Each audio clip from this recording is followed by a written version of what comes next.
दोस्तों, सबसे पहले तो आप सभी को और आपके परिवार वालों को हमारी तरफ से ईद 2025 की बहुत बहुत मुबारकबाद। आपका दिल करे तो आप भी कमेंट बॉक्स में हमें ईद की मुबारकबाद लिख सकते हैं। आज के इस वीडियो में हम आपको ईद 2025 चांद के हवाले से एक बहुत बड़ी खबर बताने वाले हैं। एक बहुत बड़ी खुशखबरी सुनाने वाले हैं जो अभी अभी सऊदी अरब से निकलकर सामने आ रही है, जिसको सुनकर यकीनन आप सबका दिल खुश हो जाएगा।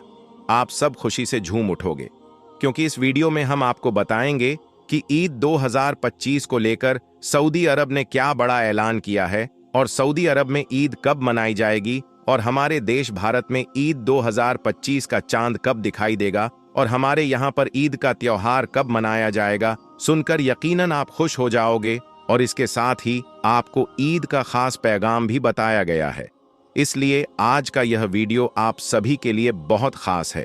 आप इसको आखिर तक जरूर देखें और सबसे पहले अगर आपको ईद आने की खुशी हो रही है तो आप इस वीडियो को दिल से एक लाइक जरूर कर दें और मेहरबानी करके इसे शेयर भी कर दें ताकि और भी लोगों के पास में यह खुशखबरी पहुंच जाए। तो चलिए दोस्तों, शुरू करते हैं। दोस्तों, ईद के चांद को लेकर सऊदी अरब से एक बहुत बड़ी खबर निकलकर सामने आ रही है। सऊदी अरब की चांद कमेटी और ओलमा इकराम ने यह साफ कर दिया है कि इस बार यानी कि 2025 में 29 रोजों के बाद ही ईद का त्योहार मनाया जाएगा। इस हिसाब से देखा जाए तो सऊदी अरब में कल यानी कि 29 मार्च 2025 की शाम को ईद का चांद दिखाई देगा और 30 मार्च 2025 यानी कि इतवार के दिन ईद का त्योहार मनाया जाएगा। और जैसा कि आप सभी को मालूम है कि सऊदी, दुबई, कतर और बहरीन में चांद हमारे भारत से एक दिन पहले ही दिखाई देता है। यही वजह है कि आज सऊदी अरब में 28वां रोजा है, जबकि हमारे यहाँ भारत में 27वां रोजा है। इसलिए सऊदी अरब की चांद कमेटी ने यह साफ कर दिया है कि कल यानी कि 29 मार्च 2025 को सऊदी अरब में 29वां रोजा है। इसलिए कल शाम को 6:25 पर इंशा अल्लाह सऊदी अरब में ईद का चांद नजर आने की पूरी उम्मीद है। और फिर परसों यानी कि 30 मार्च 2025 इतवार के दिन सऊदी अरब में ईद की नमाज पढ़ी जाएगी। अब इसके साथ ही हम आपको यह भी बता दें कि हमारे यहाँ भारत में एक मौलाना है जिनका नाम है मौलाना समीरुद्दीन कासमी, जो माहिर फल्कियात है। इनको चांद को लेकर बहुत जानकारी हासिल है, जैसे कि चांद की जो उम्र होती है, चांद कब नजर आता है, इसको लेकर इनको बहुत ज्यादा मालूमात हासिल है। तो इन्होंने भी यह साफ कर दिया है कि इस बार हमारे यहाँ भारत, पाकिस्तान और बांग्लादेश जैसे देशों में 29 रोजे होंगे, यानी कि हमारी यहाँ पर 29 रोजों के बाद ही ईद का त्योहार मनाया जाएगा।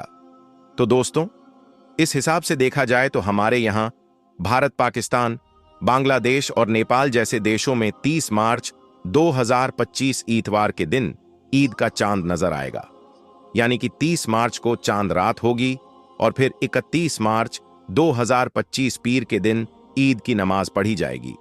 मगर इसके साथ ही हम आपको यह भी बता दें कि इसके साथ ही सऊदी अरब की चांद कमेटी ने यह भी साफ किया है कि चांद का दिखाई देना या ना देना यह सब अल्लाह के हाथ में है।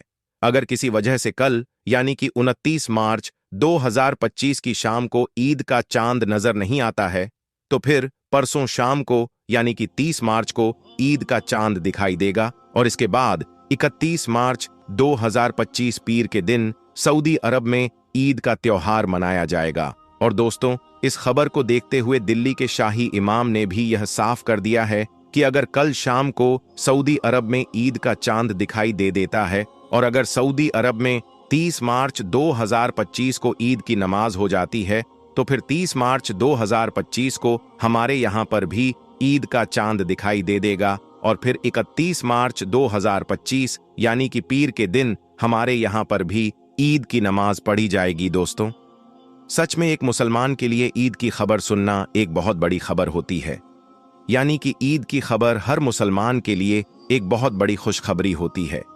इसलिए अगर इस खबर को सुनकर आपका दिल खुश हुआ हो तो आप इस वीडियो को दिल से एक लाइक जरूर कर देना और कमेंट बॉक्स में ईद मुबारक लिखकर इसे शेयर भी कर देना ताकि यह खुशखबरी और भी लोगों के पास में पहुंच जाए।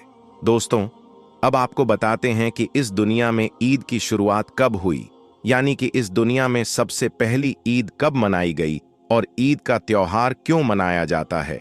ईद हमें क्या खास पैगाम देती है, ये जानकर यकीनन आप भी हैरान रह जाओगे। इसलिए आप इस वीडियो को बगैर स्किप किए आखिर तक गौर से आप इसे जरूर देखना।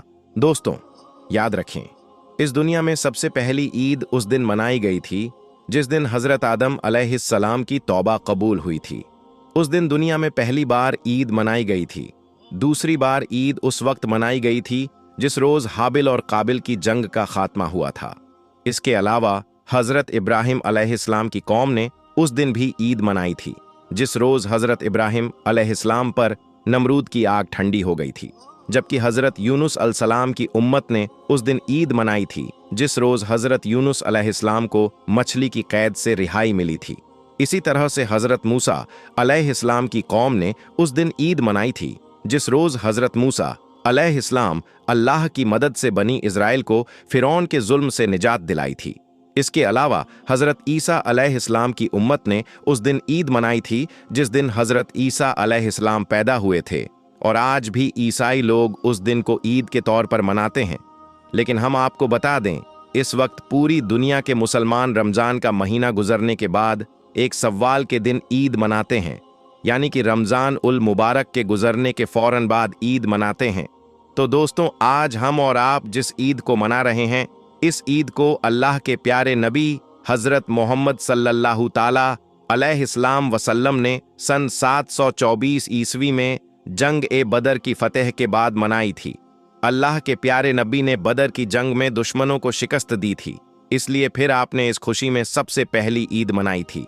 रिवायतों में है कि अल्लाह के प्यारे नबी हजरत मोहम्मद सल्लल्लाहु ताला अलैहिस्सलाम वसल्लम के हिजरत से पहले मदीना के लोग 2 ईद मनाया करते थे, और इस दौरान वो लोग सीटियां बजाते और तरह तरह के खेल खेला करते थे, और यही नहीं, इस मौके पर मेले भी लगाते थे। लेकिन फिर जब अल्लाह के प्यारे नबी हजरत मोहम्मद सल्लल्लाहु ताला अलैहिस्सलाम वसल्लम मदीना शरीफ में तशरीफ ले आए, तो मदीना शरीफ में सिर्फ इस्लामी फ़िरका और दीनी मिजाज के मुताबिक और सिर्फ इस्लामी तौर तरीके पर जिंदगी का गुजर बसर होना शुरू हो गया। हजरत अनस रजी अल्लाह ताला अन्हु से रिवायत है, इससे पहले मदीना के लोग 2 त्योहार मनाया करते थे जिनमें वो खेल तमाशे किया करते थे। जब अल्लाह के प्यारे नबी ने उनसे दरियाफ्त किया, यानी कि उनसे पूछा कि यह 2 ईद जो तुम मनाते हो, इनकी हकीकत क्या है, तो उन्होंने अर्ज किया कि या रसूल अल्लाह, हम जमाना जाहिलियत से इन त्योहारों को इसी तरह से मनाते आ रहे हैं। तो फिर यह सुनकर अल्लाह के प्यारे नबी ने इरशाद फरमाया कि अल्लाह ताला ने तुम्हारे इन दोनों त्योहारों के बदले में तुम्हारे लिए इनसे बेहतर 2 दिन मुकर्रर फरमा दिए हैं। पहला दिन ईद उल अजहा का है और दूसरा दिन ईद उल फितर का है। दोस्तों, अब हम आपको बताते हैं कि मुसलमान ईद उल फितर का त्योहार क्यों मनाते हैं, यानी कि ईद उल फितर की शुरुआत कब हुई। याद रखें, रमजान का महीना इस्लामी कैलेंडर के हिसाब से 9वां महीना है, जो सबसे मुबारक और पाक महीना है। रमजान के महीने में मुसलमान पूरे महीने भूखे प्यासे रहकर रोजे रखते हैं और अल्लाह ताला की खूब इबादत करते हैं। रमजान के महीने के बाद अगले महीने यानी कि 10वें महीने की पहली चांद की रात ईद की चांद रात होती है, यानी कि अगला चांद दिखाई देने के बाद ईद का ऐलान किया जाता है, मतलब कि ईद उल फितर का ऐलान कर दिया जाता है। याद रखें, ईद उल फितर इबादत और अल्लाह ताला की तरफ से हमारे लिए एक इनाम का दिन है। इस दिन मुसलमान अल्लाह ताला का शुक्र अदा करते हैं कि अल्लाह पाक ने हमें रोज़ा रखने की तौफीक दी, ताकत दी और हमको गुनाहों से महफूज रखा। दोस्तों, इसके अलावा हम आपको यह भी बता दें कि रमज़ान के मुबारक महीने में ही कुरान पाक नाजिल हुई थी, इसलिए मुसलमान ईद के दिन इस बात की भी खुशियां और जश्न मनाते हैं। इसके अलावा रमज़ान के पूरे महीने में मुसलमान रोज़ा रखते हैं, अल्लाह ताला की इबादत करते हैं और कामयाबी हासिल करते हैं। ईद इस बात का भी जश्न है। इसके अलावा कुरान पाक के मुताबिक रमज़ान के महीने में रोज़ा रखने के बाद अल्लाह ताला अपने बंदों को बख्शीश और इनाम देता है, इसलिए इस दिन को ईद कहते हैं। बख्शीश और इनाम की इस ईदी को ईद उल फितर भी कहा जाता है। आइए दोस्तों, अब बात करते हैं कि ईद उल फितर हमें क्या संदेश देती है, यानी कि ईद हमें क्या खास पैगाम देती है। याद रखें, अल्लाह ताला का हुक्म है कि जिस तरह से तुम ईद के दिन एक दूसरे के साथ प्यार और मोहब्बत से मिलते हो, वैसे ही तुम हमेशा लोगों के साथ प्यार और मोहब्बत के साथ में पेश आया करो, यानी कि मिलते रहो। इसके अलावा ईद के दिन का एक खास पैगाम यह भी है कि ईद के दिन गरीबों की खूब मदद भी करो।